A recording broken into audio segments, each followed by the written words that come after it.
लेके चली फिर होली खेलने बाद लेके चली फिर होली खेलने बाद पहिला होली काशी में खेले काशी में खेले बनारस में खेले काशी में खेले बनारस में खेले बनारस कले लाल लाल होली खेले माधव बनारस कले लाल लाल होली खेले माधव लेके झोली में अबीर होली खेले माधव लेके झोली में अबीर होली खेले माधव दूसरा होली अवधपुर में खेले दूसरा होली अवधपुर में खेले अवधपुर में खेले अवधपुर में खेले भैले राम लखन लाल लाल भैले राम लखन लाल लाल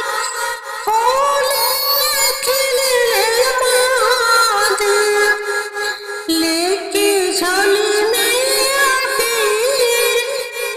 लेके झोली में अबीर होली खेले माधव लेके झोली में अबीर होली खेले माधव तीसरा होली वृंदावन में खेले तीसरा होली वृंदावन में खेले वृंदावन में खेले वृंदावन में खेले कृष्ण भैले लाल लाल होली खेले माधव कृष्ण भैले लाल लाल होली खेले माधव लेके झोली में अबीर लेके झोली में अबीर होली खेले माधव चौथा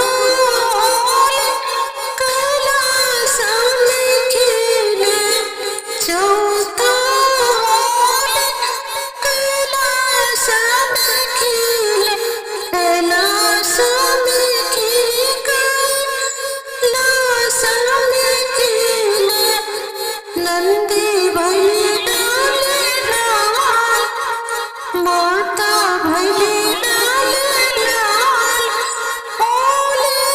खेले माधव लेके झोली में